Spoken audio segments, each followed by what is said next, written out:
Congolaises, Congolais, mes chers compatriotes, merci tout d'abord. Merci aux milliers de compatriotes qui sont venus à ma rencontre et qui m'ont accompagné depuis le 20 novembre dernier. Au cours des 33 étapes de ma campagne, j'ai communié avec toute la population. Je garderai toute ma vie dans mon cœur le souvenir de toutes ces rencontres. Je demande à ceux et ceux que je n'ai pas pu rencontrer de bien vouloir m'excuser. Comme vous le savez, de nombreuses entraves ont été placées sur ma route pour m'en empêcher. Au long de ma route, 2 millions de compatriotes m'ont rejoint. D'autres ont perdu la vie ou ont été molestés, frappés, torturés pour m'avoir apporté leur soutien. Je pense à Maître Dido Kakisingi, sauvagement lapidé à Kindu, Anzé Serge, jeune homme de notre parti, sauvagement assassiné par les forces du progrès lors d'une caravane organisée à Kinshasa vers le marché Bayaka. Pensée spéciale pour mon ami Chéribin Okende, dont les assassins courent toujours le riz. La liberté n'a pas de prix. Salomon Idi Kalonda et l'honorable Mike Mukebai croupissent toujours en prison. Le seul crime qui peut être imputé à ces prisonniers politiques est de réclamer le changement. Mes bien chères sœurs, mes bien chers frères, chers compatriotes, partout où je suis passé, je vis la misère. Je parcourus au cours de ces 30 derniers jours plus de 250 km à pied. Au cours de ces marches, je vis la misère. J'ai entendu vos appels de détresse. Sans eau, sans électricité, sans espoir de trouver un emploi, livré à lui-même, le Congolais est réduit à une vie de précarité et de sacrifice ultime. Pas de maternité, pas de dispensaires, pas d'hôpitaux. Les infrastructures de santé sont totalement délabrées. Les conditions dans lesquelles le personnel médical et paramédical travaillent sont scandaleuses. Soigner est une vocation. Au Congo, c'est devenu un sacerdoce. Tant il faut du courage, de l'abnégation et le sens du renoncement pour se mettre au service de malades. Et pourtant, lors de longues marches que j'ai effectuées au milieu de la population et dans tout le grand meeting, je vis dans les yeux de mes compatriotes briller la flamme d'espoir. Aujourd'hui, toutes nos provinces sont enclavées. Les routes nationales sont toutes impraticables dans leur intégralité. De Goma à Beni jusqu'à Bukavu, de Kisangani à Buta, de Bunia à Isiro, de Kananga à Mbujimai, de Lissala à Zongo, de Lissala à Gemena, de Kalemi à Lubumbashi, de Bukavu à Kamituga, de Kisangani à Isiro. Le voyage est devenu une aventure périlleuse. Je salue le courage des transporteurs, de camionneurs, de leurs passagers qui bravent le danger pour survivre.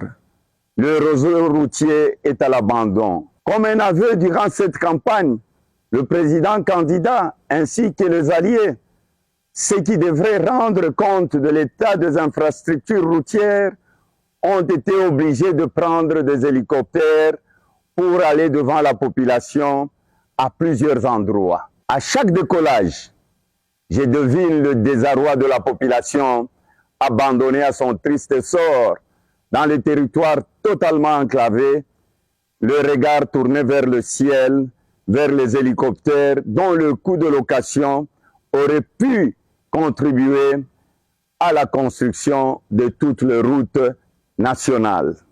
Au Congo, la vie quotidienne est devenue un enfer. Chaque ménagère prépare une casserole de plus en plus vide. Tout est devenu cher, trop cher. Voir un enfant partir à l'école, le ventre creux est une déchirure pour chaque maman. Le Congo est une parcelle dépecée par une poignée d'individus qui ont décidé de ramasser toutes les richesses. La notion de vivre ensemble, rêvée par le père de l'indépendance et nos guides spirituels, a laissé place à l'égoïsme et au tribalisme. C'est la seule raison qui permette de comprendre qu'il faille à un enseignant ou à un policier 200 mois de travail, plus de 18 ans pour rattraper les salaires d'un député national. Par exemple, pour la ville de Kinshasa, la seule ville pour les 58 députés nationaux qui auront perçu 87 millions de dollars sur 5 ans, alors que 58 enseignants dans la même ville de Kinshasa, pendant les 5 ans, ont touché 350 000 dollars sur la même période. Aujourd'hui, le patriotisme et le nationalisme sont devenus des instruments au service de l'injustice sociale. Le mensonge a pris le dessus sur la vérité et la redevabilité. Un Congolais qui dit ne pas être étranger peut-il abandonner ses frères, mourir de faim, se faire tuer par des milices, festoyer et voir le dollar grimper sans réagir? Aujourd'hui, la dépréciation de la monnaie continue et tue aussi sûrement qu'une arme de guerre. Toutes les guerres ont été perdues. La guerre de l'Est a contraint 2 millions de nos compatriotes à mourir sans aucun soin, sans aucune aide, sans eau dans le camp de réfugiés. Les veuves et les orphelins abandonnés à leur triste sort. La guerre économique voit plus de 27 millions de Congolais le ventre vide. Le déroute militaire et les défaites économiques ont touché notre dignité et notre fierté. Mes chers compatriotes, durant la campagne électorale, pendant un mois, je ne me suis pas ménagé, je ne me suis jamais reposé. J'ai tout donné, je fais le maximum. Avec l'aide de Dieu, le Tout-Puissant, avec le soutien de mes alliés, Augustin Matata Pogno, Delis Sanga, Franck Diongo, Seth Kikouni, Jean-Claude Vouemba et tant d'autres. Avec l'aide de toute la population, ainsi que toute mon équipe qui s'est mobilisée nuit et jour et que je remercie de tout cœur. Désormais, la balle est dans votre camp. C'est à vous de jouer.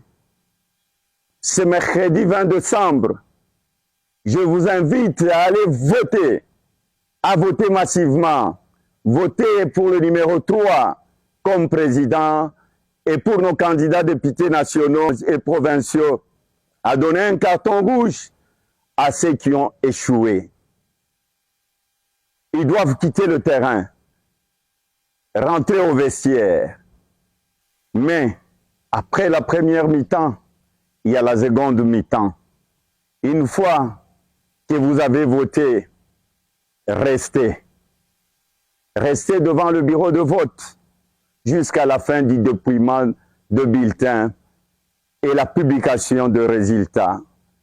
Le résultat devront être publiés bureau de vote par bureau de vote.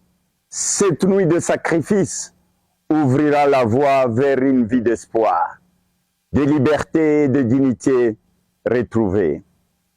Faites-le pour vous, pour nos enfants et pour les générations futures. Vous devez protéger vos suffrages. Chaque voix comptera. Ma victoire, ce sera votre victoire. Car vous et moi sommes dans le même camp dans la même équipe, je me donnerai corps et âme à la seule mission pour laquelle vous m'aurez choisi. Elle est de remettre le Congo en marche et changer la vie. Un nouveau Congo est possible. Il faut en terminer avec les défaites militaires, l'insécurité et la misère sociale. Avec votre accompagnement, je m'emploierai à remettre de l'ordre dans la gestion de finances publiques, à réduire le train de vie de l'État et à éradiquer la corruption afin que nos militaires, nos policiers, nos fonctionnaires soient bien payés. Avec votre concours, je mettrai un terme à l'injustice afin de raffermir le lien social entre toutes les Congolaises et les Congolais qui partagent ensemble une communauté de destin. Au quotidien, je m'assurerai que le taux de change du dollar baisse ainsi que le prix de denrées alimentaires et que l'eau et l'électricité ne soient plus un privilège mais une réalité. Enfin, je veux que chaque Congolais puisse trouver un travail décent en assurant une meilleure formation de jeunes et une retraite digne aux personnes âgées. Ces rêves d'un nouveau Congo, je les partagé avec vous tout au long de ma campagne. Avec mes compagnons de route qui m'ont rejoint et avec vous, tous ensemble, nous allons le réaliser. Je suis un enfant de Dieu. Comme je l'avais dit au début de la campagne, nous ne sommes pas des ennemis, comme M. Félix l'a dit en Bujimaï, mais plutôt nous sommes des adversaires politiques. Que vive la République démocratique du Congo, une et prospère. Merci.